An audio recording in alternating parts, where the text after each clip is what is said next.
Student, जैसे कि अपन अभी बात करने वाले हैं वो बात करने वाले हैं पुरुष जनन तंत्र के बारे में। यानी कि पुरुष जनन तंत्र बोले तो मेल रिप्रोडक्टिव सिस्टम।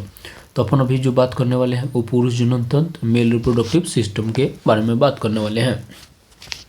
तो जो पुरुष जनन तंत्र जो होता है वो शरीर के सुरूनी क्षेत्र में होता है। कौन से क्षेत्र में होता है? सुरूनी क्षेत्र में। अगर बोले तो पेल्विस रीजन में। देखिए, ये हिंदी में तो दोनों में सेम होता है, पुरुष का हो या मादा का हो, यानी कि चाहे नर का हो या मादा का हो, दोनों का जो जो जनन अंग है वो सुरूनी क्षेत्र में होता है हिंदी वाले बुक में। लेकिन अगर इंग्लिश वाले बुक का बात करें तो दोनों में अलग अलग होता है। इंग्लिश में क्या है कि जो मेल का जो दिया है वो है पेल्विस रीजन और जो फीमेल का जो दिया है वो पेल्विक रीजन। फिर से एक बार ध्यान से सुनिए, जो यानी कि जो नर का जनन अंग है और मादा का जनन अंग है, दोनों का हिंदी वाले बुक में क्या देता है? सुरूनी क्षेत्र में देता है हिंदी में, लेकिन इंग्लिश में दोनों का अलग अलग देता है। इंग्लिश में अगर बात करें तो जो पुरुष का है यानी मेल का पेल्विस रीजन में देता है, और जो मादा यानी कि फीमेल का जो है वो पेल्विक रीजन में देता है। तो अगर हमको मारना होगा तो क्या मारेंगे? ज़्यादातर इंग्लिश वाले बुक से ही सही माना जाता है। इस तरह का अगर होता है तो अब देखते हैं पुरुष का जो जनन अंग है उसमें क्या क्या आता है। तो देखिए, पुरुष का जो जनन अंग है उसमें दिया है कि इसके अंदर एक जोड़ा वृषण, सहायक, नलिकाएं के साथ साथ एक जोड़ी ग्रंथियां तथा बाह्य जननेंद्रिय शामिल होते हैं। देखिए, पुरुष का जनन अंग में क्या क्या आता है उसके बारे में बात करते हैं। देखिए, जनन अंग दो तरह का होता है, एक प्राथमिक जनन अंग, एक सहायक जनन अंग। प्राथमिक जनन अंग क्या होता है? प्राथमिक जनन अंग वह होता है जहाँ पे युग्मक जनन होता है। युग्मक जनन यानी कि जहाँ पे अंडाणु और शुक्राणु बनता है। अगर नर में बात करें तो नर में यानी कि पुरुष में क्या बनेगा? शुक्राणु, और मादा में बने बोलेंगे तो अंडाणु। देखिए, इसी को बात करते हैं, यानी कि मेल में बोले तो स्पर्म और फीमेल में बोले तो एग, यानी कि जहाँ पे गैमिट बनता हो, मेल में स्पर्म और फीमेल में एग, इसी को हम क्या कहेंगे? इसी को बोलेंगे प्राथमिक जनन अंग, यानी कि प्राइमरी रिप्रोडक्टिव ऑर्गन। अब देखिए, प्राथमिक जनन अंग जो होता है वो हम लोग ऐसे तो पढ़ रहे हैं मेल का, लेकिन फीमेल का भी थोड़ा सा देख लेते हैं ताकि दोनों का कंपैरेटिव स्टडी करेंगे, तुलनात्मक अध्ययन, तो याद रहेगा। मेल का जो प्राथमिक जनन अंग होता है वो होता है वृषण यानी कि टेस्टिज। वृषण यानी कि टेस्टिज होता है। वहीं पे अगर फीमेल मादा का बात करें तो वहाँ पे होता है ओवरी। क्या होता है? ओवरी यानी कि अंडाशय। अंडाशय में क्या बनता है? अंडाणु बनता है। तो अगर नर का प्राथमिक जनन अंग क्या होता है? वृषण होता है, टेस्टिज, और वहीं पे मादा का जो प्राथमिक जनन अंग होता है वो होता है, क्या होता है? अंडाणु यानी कि अंडाशय। अंडाशय होता है यानी कि ओवरी होता है। तो प्राथमिक जनन अंग क्या हुआ? जहाँ पे क्या बने? जहाँ पे बने क्या बने? युग्मक जनन हो, यानी कि अंडाणु और शुक्राणु बने। अब हम लोग समझ गए कि प्राथमिक जनन अंग क्या होता है। अब देखिए, सहायक जनन अंग, यानी कि प्राथमिक जनन अंग के अलावा जो भी बचता है वो सब क्या कहलाएगा? सहायक जनन अंग कहलाएगा। तो यानी कि पुरुष में यानी कि नर में जो सहायक जनन अंग क्या क्या होता है, तो बहुत सारे कुछ नलिकाएं होती है और ग्रंथियाँ होती है। अब कौन कौन सी नलिकाएं हैं और कौन कौन से ग्रंथियाँ, इसको हम लोग आगे देखने वाले हैं जब ये फिगर देखेंगे, डायग्राम। इसको देखिए, बाह्य जननेंद्रिय शामिल है। बाह्य जननेंद्रिय जो पुरुष में होता है वो क्या होता है? सीसन होता है, यानी कि पेनिस होता है। उसके बाद देखिए, दिया है कि पुरुष का जो दिया है कि शरीर में वृषण उदर गुहा के बाहर एक थैली में स्थित होती है। देखिए, पुरुष का जो वृषण है यानी कि जो टेस्टिज है वो कहाँ होता है? एब्डोमेन। उदर गुहा यानी कि पेरू जो होता है, एब्डोमेन, उसके बाहर एक उस थैली का नाम क्या है? स्क्रोटम कहा जाता है, यानी कि वृषण को स्क्रोटम कहा जाता है। तो टेस्टिज जो होता है मेल का वो एक स्किन यानी कि एक चमड़े के थैली में होता है जिसको स्क्रोटम कहते हैं, और कहाँ होता है? हमारे पेरू से बाहर। पेरू मतलब उदर गुहा, बायोलॉजी की भाषा में उदर गुहा कहते हैं और कॉमन भाषा में पेरू कहते हैं, इंग्लिश के भाषा में एब्डोमेन कहते हैं। तो एब्डोमेन यानी उदर गुहा पेरू के बाहर होता है, और जो जिस स्किन के चमड़ी के अंदर जो टेस्टिज होता है उसका नाम है वृषण कोश यानी कि स्क्रोटम। क्या नाम है? वृषण कोश यानी कि स्क्रोटम नाम है। चलिए, अब हम ये सारे बातों को, अब देखिए यहाँ एक बात और आता है कि जो पुरुष का जो वृषण है यानी कि जो टेस्टिज है वो शरीर से बाहर क्यों है? क्योंकि वही देखिए, जो ओवरी जो होता है वो मादा के अंदर यानी कि फीमेल के अंदर, वो शरीर के अंदर होता है, जबकि पुरुष का जो टेस्टिज होता है, वृषण होता है, शरीर से बाहर होता है। ऐसा क्यों? देखिए, इसको समझने के लिए हम समझते हैं, यानी कि जो शुक्राणु जनन का जो प्रक्रिया है वो इंसान का जो यानी कि जो साधारण जो मतलब कि हमारे शरीर का जो तापमान है उससे 2 से 2.5 डिग्री सेंटीग्रेड क्या है कम तापमान पे शुक्राणु जनन होता है। यानी कि अगर हमारे शरीर का तापमान का बात करें तो देखिए हमारे शरीर का जो तापमान है वो होता है 37 डिग्री सेंटीग्रेड। कितना होता है? 37 डिग्री सेंटीग्रेड। और एक अगर फ़ारेनहाइट में बात करें तो 98.6 डिग्री फ़ारेनहाइट यानी 98.6 डिग्री फ़ारेनहाइट होता है। तो यानी कि हमारे जो शरीर का जो तापमान है वो 37 डिग्री सेंटीग्रेड है। और जबकि शुक्राणु जनन कितना होगा? उससे 2 से 2.5 डिग्री सेंटीग्रेड कम टेम्परेचर पे होगा। तो 37 से 2 कम कर दीजिए तो कितना हुआ? 35। यानी कि 34.5 या 35 डिग्री सेंटीग्रेड पे क्या होता है? शुक्राणु जनन होता है। इसीलिए क्या है कि पुरुष में जो मतलब कि वृषण है यानी कि टेस्टिज है वो शरीर से बाहर होता है। तो क्या स्त्री में जो है अंडाणुजनन मतलब अंडाणुजनन जो होता है यानी कि जो एग बनता है क्या वो शरीर के तापमान पे बनता है? नहीं। यानी कि मादा में भी जो अंडाणु का जो जनन होता है वो शरीर के तापमान पे नहीं होता है। तो फिर अंदर क्यों होता है? देखिए अंदर क्यों होता है अब बताते हैं। क्या है कि पुरुष में जो शुक्राणु जनन होता है ये स्टार्ट होता है यौवन अवस्था से यानी कि प्यूबर्टी से 14 साल से 13-14 साल से। और ये कब तक चलता है? जब तक कि पुरुष जिंदा रहता है यानी कि हमेशा चलते रहता है। और जबकि स्त्री में जो ये एग का बनना जो है अंडाशय का बनना ये ओवरी में कब बनता है? जब वो भ्रूण अवस्था में होता है यानी कि माँ के गर्भ में। यानी कि जो कोई जो मतलब कि अगर बात करें किसी मतलब बेबी का अगर वो माँ के गर्भ में है भ्रूण अवस्था में है उसी वक्त उसके अंदर क्या है? अंडाशय बन जाता है। और उसके बाद जितना अंडाशय बनना होता है बन जाता है। हाँ उसके बाद क्या है? युवा अवस्था में यानी कि प्यूबर्टी में उसका अंडाशय जो होता है उसमें क्या होता है? वृद्धि होता है और विकास होता है। नहीं तो बनने के लिए तो पहले ही बन गया होता है। कहाँ? भ्रूण अवस्था में। इसीलिए क्या है कि ओवरी जो है शरीर के अंदर ही होता है। क्यों? क्योंकि उसके अंदर भ्रूण अवस्था में गर्भ माँ के गर्भ में ही बन जाता है। जबकि पुरुष में ऐसा नहीं है। पुरुष में जो है वो युवा अवस्था में बनता है। इसलिए क्या है यानी कि जो वृषण है वो शरीर से बाहर होता है और जबकि जो अंडाशय है यानी ओवरी है शरीर के अंदर होता है। अब हम लोग इस सारे बात को काफ़ी अच्छे से समझ गए। तो वही देखिए यहाँ लिखता है कि वृषणों के तापमान को शरीर के तापमान से 2 से 2.5 डिग्री सेंटीग्रेड क्या है कम रखने में सहायक होता है जो शुक्राणु जनन के लिए आवश्यक है। अभी ये सारी बातें आपको समझ में आ गया होगा पूरा। उसका देखिए अब कॉमन थोड़ा एक बार देख लेते हैं। यानी जो वृषण जो है टेस्टिस का उसका लंबाई कितना है? तो 4 से 5 सेंटीमीटर लंबाई होता है। टेस्टिस का लंबाई बात कर रहे हैं। टेस्टिस का किसका? टेस्टिस का यानी कि वृषण का 4 से 5 सेंटीमीटर लंबाई होता है। चौड़ाई कितना होता है? 2 से 3 सेंटीमीटर चौड़ाई होता है। और उसके ऊपर क्या है? कुछ मतलब कि ऊतक यानी टिश्यू का क्या एक आवरण ढका होता है। अब देखिए बोला कि प्रत्येक वृषण में 250 कक्ष होते हैं जिसे वृषण पालिका यानी टेस्टिकुलर लोब्यूल कहते हैं।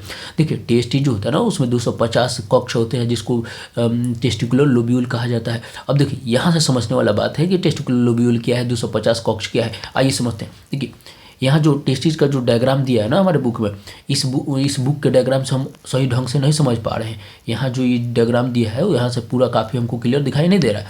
तो इसको समझने के लिए हम क्या करते हैं कि इसको समझने के लिए देखिए हम आपको एक डायग्राम दिखाते हैं जो कि ये डायग्राम ये एनसीईआरटी में नहीं है, ये हमारे मॉड्यूल का डायग्राम है। इसको समझते हैं।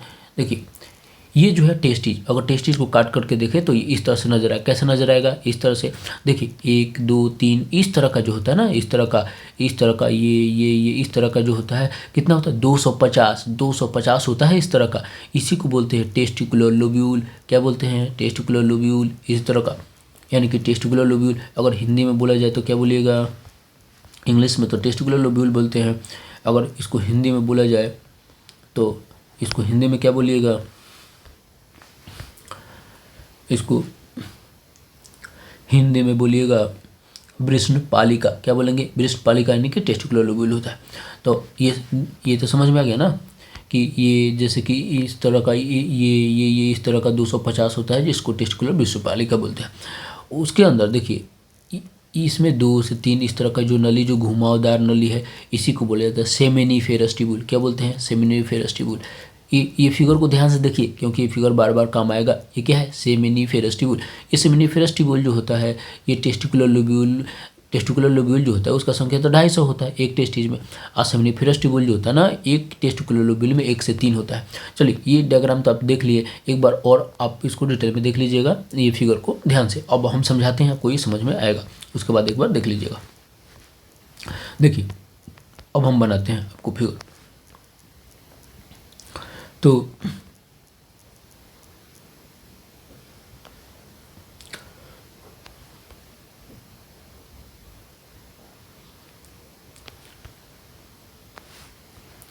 देखिए ये हम अपने हाथ से फिगर बनाए हैं अपने डायग्राम से। देखिए तो इस तरह का यानी कि ये जो फिगर है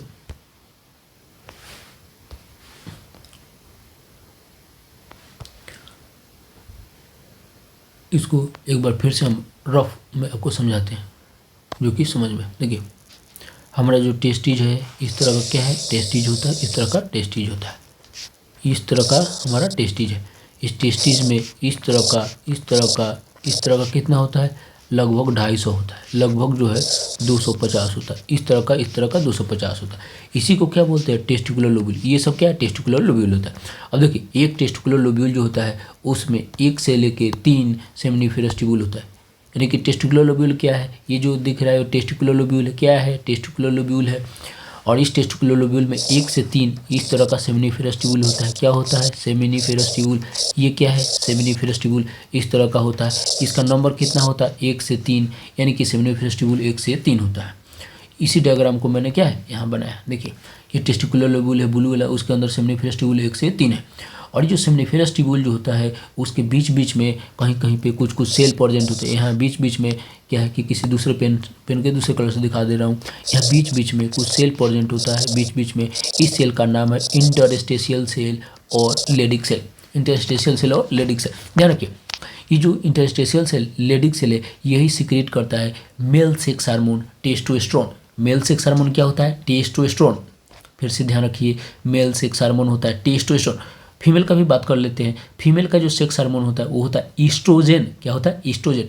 तो फीमेल का जो सेक्स हार्मोन है ईस्ट्रोजन और मेल का सेक्स हार्मोन टेस्टोस्टेरोन। तो जो टेस्टोस्टेरोन कौन सिक्रेट करता है, यही लेडिक सेल और इंटरस्टेशियल सेल। ये कहाँ प्रेजेंट होता है, सेमिनिफेरस ट्यूब्यूल के बीच में। देखिए ये सेमिनिफेरस ट्यूब्यूल है, ये सेमिनिफेरस ट्यूब्यूल है, ये सेमिनिफेरस ट्यूब्यूल, उसके बीच बीच में जो स्टार जैसा बना है यही है लेडिक सेल। इंटरस्टेशियल सेल यही सिक्रेट करता है मेल सेक्स हार्मोन जिसका नाम है टेस्टोस्टेरोन या एंड्रोजन। चलिए अब इसी फिगर को देखिए। इसी फिगर को मैंने यहाँ अच्छे से बनाया था। ये ब्लू कलर का जो है वो क्या है, वो है टेस्टिकुलर लोब्यूल। उसके अंदर जो रेड कलर का जो ट्यूब बना है, एक यहाँ है या 3 है, यहाँ 2 है, यानी 1 से 3 तक कुछ भी हो सकता है। इसका नाम है सेमिनिफेरस ट्यूब्यूल। तो देखिए यहाँ वृषण पालिका जो है, वृषण पालिका ने की टेस्टिकुलर लोब्यूल है 250 है। सेमिनिफेरस ट्यूब्यूल जो है 1 से 3 है। और उसके अंदर ये जो पीला पीला ये लेडिक सेल है, लेडिक सेल ये इसको। और दूसरा क्या बोला जाता है, दूसरा इसका नाम है अंतराली कोशिकाएं। तो लेडिक सेल या अंतराली कोशिकाएं जो होती है यही जो है ये सिक्रेट करता है क्या, मेल सेक्स हार्मोन जिसको बोलते हैं टेस्टोस्टेरोन। देखिए तो ये हम लोग ये तो समझ गए इसके अंदर वाला पार्ट का, यानी कि टेस्टिस का जो अंदर वाला पार्ट इसको समझ गए। देखिए तो ये बहुत सारा होता है। अब इसी पार्ट को मतलब इस फिगर को समझते हैं। देखिए डायग्राम थोड़ा सा है, अगर डायग्राम को ध्यान से पढ़ते हैं तो सारा कंप्लीट हो जाता है। तो डायग्राम से ही समझना है, तो ये आगे उसके बाद पढ़ेंगे तो क्या इजी हो जाएगा। देखिए ऊपर वाले डायग्राम को पढ़ने से पहले नीचे वाले डायग्राम को देख लेते हैं। देखिए ये जो है ना मूत्रवाहिनी जिसको यूरेटर कहा जाता है, मूत्रवाहिनी बोले तो यूरेटर। ये है मूत्रवाहिनी यानी यूरेटर, और ये है मूत्राशय, मूत्राशय यानी यूरिनरी ब्लैडर। देखिए ये जो होता है ना ये वाला, इसको बोले जाता है यूरिनरी ब्लैडर, पेशाब की थैली। मूत्राशय बोले तो यूरिनरी ब्लैडर, पेशाब की थैली। ये है मूत्रवाहिनी। मूत्रवाहिनी ये कहाँ से आता है, ये किडनी से आ रहा है। ये कहाँ से आता है, किडनी से। हमारे अंदर कितना किडनी है, 2 किडनी, 2 किडनी, ये किडनी से आता है। देखिए एक्चुअल में है क्या आपको बताते हैं। जो पुरुष का जो जनन अंग है ना वो उत्सर्जन में भी काम करता है। किस में काम करता है, उत्सर्जन। उत्सर्जन कहने का मतलब कि यूरिन पास करता है, पेशाब पास करता है, यूरिन पास करना, इसी को बोलते हैं उत्सर्जन। तो पुरुष का जो जनन है उत्सर्जन में मदद करता है और साथ ही साथ जनन में मदद करता है। जनन बोले तो उसे शुक्राणु भी पास होता है। तो पुरुष का जो जनन अंग है, जैसे कि देखिए ये है सीसन मुंड, यानी कि ये है सीसन, ये जो है सीसन है और ये सीसन मुंड है। तो जो सीसन है यानी कि जिसको पेनिस बोला जाता है इंग्लिश में, यानी कि सीसन जो होता है ना इसको पेनिस बोला जाता है। तो ये पुरुष का जो जनन अंग है, इससे क्या है कि यूरिन भी पास होता है। इससे क्या पास होता है, यूरिन। यूरिन यानी कि पेशाब भी पास होता है और इससे स्पर्म भी पास होता है, दोनों पास होता है। तो जब यूरिन पास होता है इसको बोलते हैं उत्सर्जन, यानी कि पुरुष का जनन है उत्सर्जन में भी मदद करता है, उत्सर्जन में सहायक होता है और साथ ही साथ जनन में भी सहायक होता है। जबकि अगर मादा का जनन का बात करें तो ऐसा नहीं है, वो केवल उत्सर्जन के लिए अलग होता है और जनन के लिए अलग होता है। तो इसीलिए देखिए किडनी से जोड़ के दिखाया है, किडनी से इसलिए जोड़ के दिखाया, यानी कि जो ये जो पेशाब का थैली है जो जिसको मूत्राशय यूरिनरी ब्लैडर कहते हैं, यहाँ दो डॉक्टर है। देखिए ये एक किडनी से अलग है और ये किडनी से अलग है, दोनों किडनी से है। यहाँ पे क्या जमा होगा, पेशाब जमा होगा, यूरिन जमा होगा और इसी यूरेथ्रा, ये जो लाइन जाता है अंदर इसको यूरेथ्रा कहते हैं। ये क्या बोलते हैं, यूरेथ्रा, यूरिन पास करता है, यूरेथ्रा से यहाँ जाएगा, यूरिन जाता है। देखिए यहाँ जाता है। अब ये देखिए ये क्या है, ब्रिस्न है, टेस्टिज है, क्या है ब्रिस्न एंड टेस्टिज। टेस्टिज में क्या बनता है, स्पर्म, स्पर्म जो हम लोग बात किए हैं क्या है, शुक्राणु, शुक्राणु कहाँ बनता है, ब्रिस्न में, यानी टेस्टिज में शुक्राणु बनता है। यहाँ से शुक्राणु जो है यानी ब्रिस्न से होके इस नली के थ्रू कहाँ आता है, यहाँ आता है। और देखिए ये जो होता है ना, ये इसको बोलते हैं शुक्राशय। एक मिनट पेन का कलर चेंज करता हूँ, इसको बोला जाता है शुक्राशय। इसको क्या बोला जाएगा, शुक्राशय।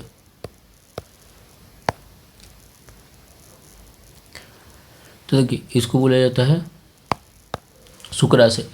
तो ये जो है ना शुक्राशय, शुक्राशय इंग्लिश में इसको बोला जाता है सेमिनिफेरस ट्यूबुल। क्या बोला जाता है, शुक्राशय, शुक्राशय बोले तो सेमिनिफेरस ट्यूबुल। तो ये दो सेमिनिफेरस ट्यूबुल होता है, दो शुक्राशय होता है। अब क्या है कि ये जो है ना, ये यही जो सिक्रेट करता है, यानी कि वाइट मिल्की वाइट जो सब्सटेंस जो सिक्रेट होता है इसी की वजह से होता है। और यही स्पर्म, देखिए स्पर्म क्या है, एक सेल है, कोशिका। स्पर्म एक सेल है, कोशिका है। और वो कोशिका जो होता है ना, वो इसी के जो सिक्रीशन जो होता है मिल्की जो वाइट होता है उसी के साथ मिलकर क्या बनाता है, सीमेन बनाता है। एक्चुअली में पुरुष के शरीर से बाहर क्या आता है, सीमेन आता है, जो कि किससे बनता है, स्पर्म, और ये इसका जो मतलब कि सिक्रीशन प्रोडक्ट है। तो जो शुक्राशय है यहाँ से सिक्रीट होता है मिल्की वाइट, और यहीं पे जो कि क्या है स्पर्म के लिए होता है। उसके बाद देखिए तो ये शुक्राशय है। उसके बाद देखिए ये इस तरह का जो ये होता है, ये वाला, ये जो हार्ट शेप्ड में जैसा एक है, इसको बोला जाता है प्रोस्टेट, यानी कि पुरस्थ, प्रोस्टेट यानी कि पुरस्थ। तो मेल में क्या है, दो शुक्राशय होता है, एक इधर और एक इधर। ये क्या है, प्रोस्टेट है, पुरस्थ होता है। और यहाँ देखिए ये लिखा है कंद मूत्र प्रथ यानी कि ग्रंथि, जिसको बोला जाता है bulbo urethral gland, bulbo urethral ग्रंथि यानी कि ग्लैंड बोला जाता है। कंद मूत्र पथ ग्रंथि यानी कि बल्बो यूरेथ्रल ग्लैंड बोला जाता है। ये देखिए यहाँ क्या क्या है हम लोग को पढ़ना है, फिर से एक बार बात करते हैं। देखिए यहाँ तीन बात पढ़ना है। ये है शुक्राशय, ये शुक्राशय के बारे में पढ़ना है। ये जो है ये है प्रोस्टेट, क्या है प्रोस्टेट। शुक्राशय का नंबर कितना होता है, 2 होता है। प्रोस्टेट की संख्या 1 होता है। और ये कंद मूत्र पथ जिसको बल्बो यूरेथ्रल ग्लैंड बोलते हैं, इसका भी 2 है। देखिए एक इधर है, एक ये है, दोनों। देखिए सारे काम एक एक करके अभी बात कर लेते हैं, साथ यहीं पे बात कर लेते हैं ताकि आगे हमको पढ़ना क्या है आसान होगा। जैसे कि देखिए, जैसे कि ये समझ गए कि ये जो मूत्रवाहिनी है क्या करता है, किडनी से मूत्र को यानी कि यूरिन को लाता है, और मूत्राशय यूरिनरी ब्लैडर जो होता है पेशाब के थैली में जमा होता है, ठीक है। वहाँ से ये जो यहाँ से ये पेनिस जो है यहाँ से क्या है कि ये पास होता है यूरेथ्रा के थ्रू, ये यूरिन पास होता है, ठीक है। ये यूरिन का हो गया। अब बात करते हैं ये जो है टेस्टिज है, क्या है टेस्टिज है यानी कि ब्रिस्ट है। ब्रिस्ट में क्या बनता है, शुक्राणु बनता है, स्पर्म, स्पर्म बन के यहाँ पे आता है। उसके बाद यहाँ पे क्या है कुछ देर तक रुकता है, किस में, शुक्राशय में। ये देखिए शुक्रवाहक कहलाता है, ये शुक्रवाहक, क्योंकि ये शुक्राणु को ले जाता है। वाहक का मतलब क्या है, जो ले जाने वाला। तो जो शुक्राणु को ले जाए उसको क्या कहेंगे, शुक्रवाहक। तो यहाँ से शुक्राणु टेस्टिज में बना, यहाँ से आया शुक्रवाहक के थ्रू और आके उसके बाद कहाँ है, यहाँ पे शुक्राशय में है, यहाँ पे कुछ देर तक रहता है। शुक्राशय का जो यानी कि उजला जो मिल्की प्रोडक्ट सिक्रेट होता है वहाँ से आता है। उसके बाद देखिए ये क्या प्रोस्टेट होता है, एक प्रोस्टेट के थ्रू यहाँ आता है। और उसके बाद बल्बो यूरेथ्रल ग्लैंड। देखिए प्रोस्टेट और जो ये शुक्राशय का जो पदार्थ जो होता है ना वो उजला कलर का होता है, वो स्पर्म को क्या है भोजन प्रदान करता है। यानी कि स्पर्म एक कोशिका है, उसको भी तो क्या चाहिए, भोजन चाहिए। तो ये भोजन उसको प्रदान करने का काम करता है। लेकिन ये जो कंद मूत्र पथ यानी कि ग्रंथि है, इसका काम क्या है, देखिए जैसे कि इसी पेनिस से क्या पास हुआ था, यूरिन, पेशाब पास हुआ था, और इसी से क्या पास होगा, स्पर्म। स्पर्म में कोशिका है, जब यूरिन से पास होगा और उसी से स्पर्म पास करे तो कोशिका का क्या हो जाएगा, मृत्यु हो जाएगा, डेथ हो जाएगा।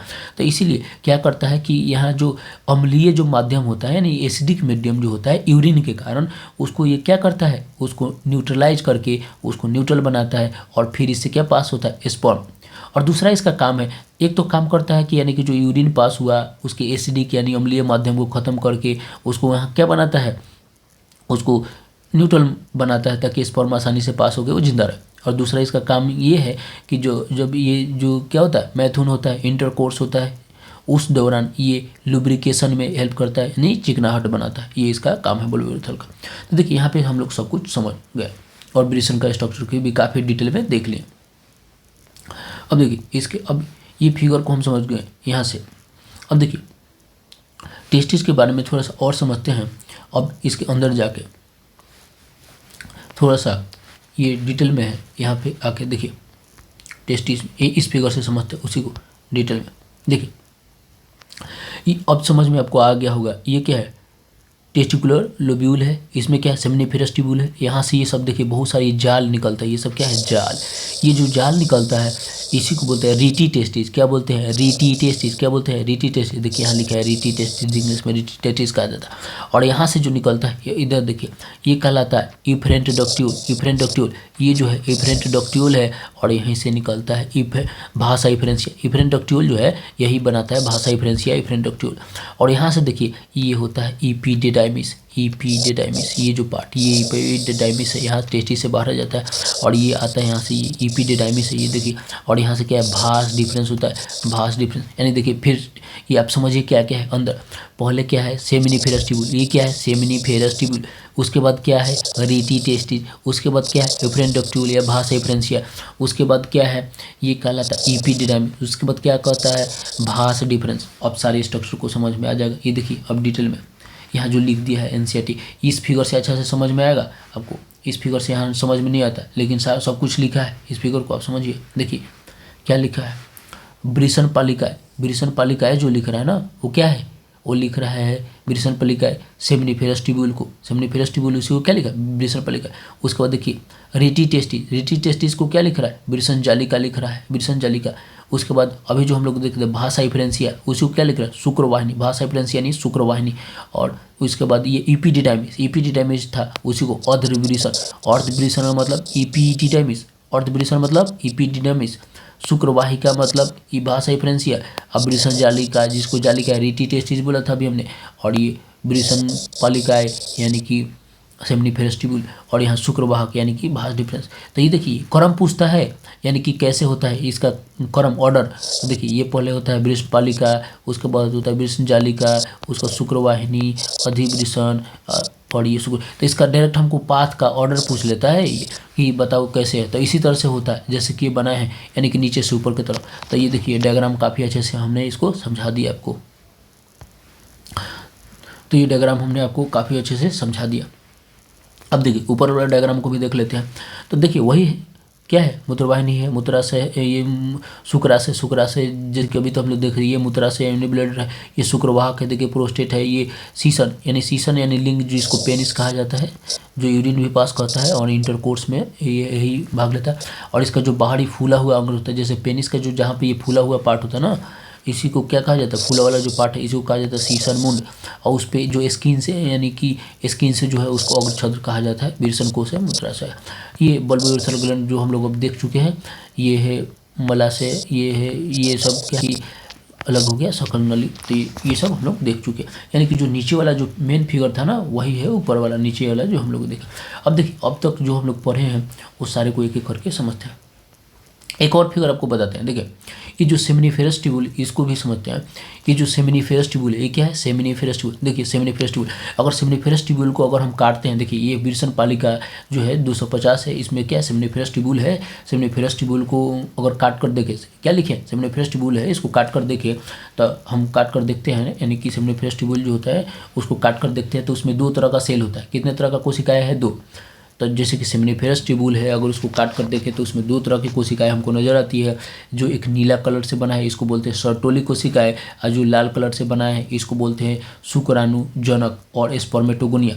तो जो लाल कलर से ये बनाया गया है लाल कलर से शुक्राणुजनक यानी कि स्पर्मेटोगोनिया, यही क्या बना रहा है स्पर्म, ये स्पर्म है यानी कि शुक्राणु, तो शुक्राणु बना रहा है। और ये क्या सर्टोली सेल, सर्टोली सेल। देखिए अब ये स्पर्म बना है तो एक कोशिका है ना, कोशिका को क्या चाहिए भोजन चाहिए। तो इसको भोजन कहाँ से मिलता है यहाँ से मिलता है सर्टोली सेल। तो सर्टोली सेल जो है ना ये कोशिका यानी कि शुक्राणु को भोजन देने में मदद करता है। फिर से बात करते हैं, यानी कि सर्टोली सेल जो होता है सेमिनिफेरस ट्यूब्यूल है। देखिए सेमिनिफेरस ट्यूब्यूल ये है, यानी वृषण पालिका के अंदर जो लाल लाल जो ट्यूब्यूल बना है यही है सेमिनिफेरस ट्यूब्यूल। 1 से 3 होता है। ये सेमिनिफेरस ट्यूब्यूल को अगर कट करके देखिए, यानी कि सेमिनिफेरस ट्यूब्यूल है, इसको कट करके देखिएगा तो इसमें सेल नजर आएगा 2 तरह का। ये 2 तरह का सेल नजर आएगा। एक है शुक्राणुजनक स्पर्म और स्पर्मेटोगोनिया कहा जाता है, इससे स्पर्म बनता है। और ये जो नीला नीला करके इसको बोला जाता है सर्टोली सेल, ये स्पर्म को भोजन देता है। देखिए अब इतना से क्या है कि आपको सब कुछ समझ में आ जाएगा, A to Z जितना भी एनसीईआरटी में है सब कुछ समझ में आ जाएगा। इसके लिए अब आपको कुछ नहीं पढ़ना होगा। देखिए यहाँ तक हम लोग पढ़ के छोड़ दिए थे कि प्रत्येक वृषण में लगभग 250 कक्ष होते हैं जिसे वृषण पालिका टेस्टिकुलर लोब्यूल्स कहते हैं। देखिए सही है, बोला प्रत्येक वृषण पालिका के अंदर 1 से लेकर 3 अति कुंडलित शुक्राणुजनक नलिका सेमिनिफेरस ट्यूब्यूल होती है। ये भी हम लोग को फिगर से समझ लिए हैं।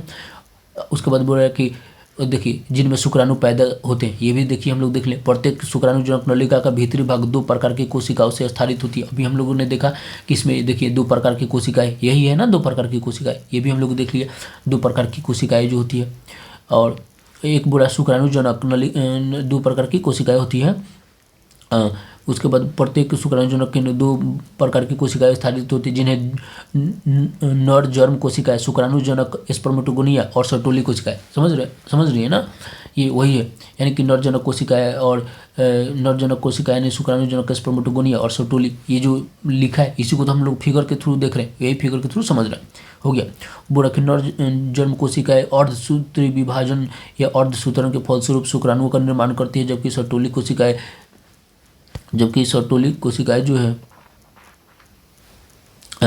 जबकि सर्टोली कोशिकाएं जर्म कोशिकाओं को पोषण करती है। देखिए यहाँ क्या लिखा, सर्टोली कोशिकाएं जर्म कोशिकाओं का पोषण प्रदान करती है। पोषण यानी भोजन देना। ये कौन, सर्टोली, यानी कि अभी तो हमने बताया था कि स्पर्म को भोजन देने का काम कौन करता है, सर्टोली कोशिकाएं। यानी कि अपन सब अभी हम लोगों ने जो फिगर देखा इसमें मैक्सिमम चीज़ों को देख चुका है सब कुछ, यानी कि इसलिए फिगर आपको समझाए थे। इसको केवल लाइन को क्या है केवल एक बार पढ़ लेना है, बाकी सब समझ। देखिए अर्धसूत्री ये विभाजन क्या है, 2 तरह का विभाजन होता है, एक होता है समसूत्री, एक होता है अर्धसूत्री। समसूत्री और अर्धसूत्री विभाजन को हम लोग थोड़ा सा आगे समझेंगे। ये जो कोई भी अगर बात करें एग का या अंडाणु का या स्पर्म शुक्राणु का, ये अर्धसूत्री विभाजन द्वारा बनता है। बाकी हमारे शरीर के किसी भी अगर कोशिका में बात करें तो समसूत्री विभाजन होता है। अब अर्धसूत्री समसूत्री विभाजन को हम लोग जब गैमिट जब पढ़ेंगे अंडाणु जनन शुक्राणु जनन तो और अच्छे से पढ़ लेंगे। लेकिन अभी समझिए कोई भी अंडाणु बनता है या शुक्राणु बनता है तो वहाँ अर्धसूत्री विभाजन होता है, बस इतना हम लोग समझ चुके।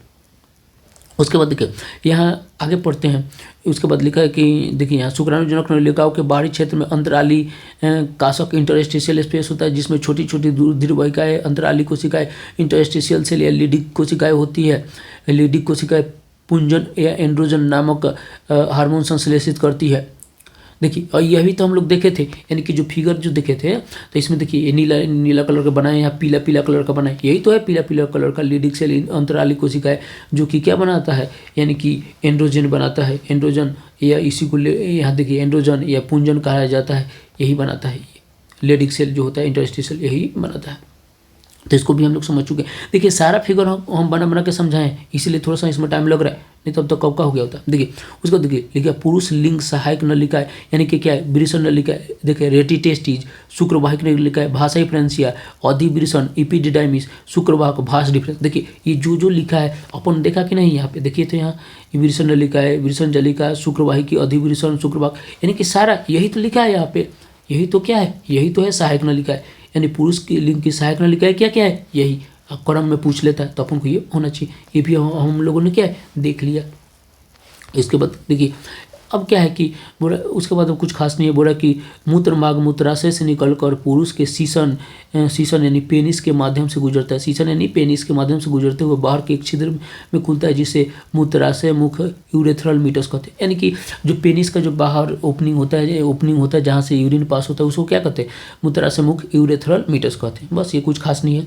उसके बाद देखिए सीसन पुरुष की बाहरी जननेंद्रिय, सीसन यानी पेनिस क्या है, बाहरी एक्सटर्नल जननेंद्रिय है, बाहरी जननांग है। बोला कि जो एक ढीली त्वचा से ढका होता है, जिसे अग्रछद्र फोरेस्किन, यानी जो पेनिस के ऊपर जो स्किन होता है जो बाहर अंदर चले जाता है उसे स्किन को क्या कहा जाता है, फोरेस्किन कहा जाता है।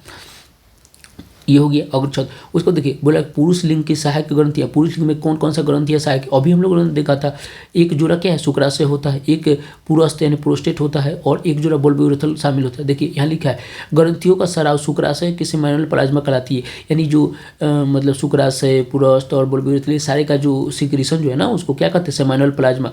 और ये सेमाइनल प्लाज्मा जो कि फ्रुक्टोज यानी फल शर्करा रिच होता है, कैल्शियम होता है इसमें और एंजाइम होता है। और देखिए यहाँ लिखा है बल्बोरेथल ग्रंथियाँ जो है सराव मैथुन के दौरान यानी कि इंटरकोर्स सेक्स के दौरान क्या सीसन को स्नेह यानी लुब्रिकेशन प्रदान करता है, यानी चिकना बनाता है।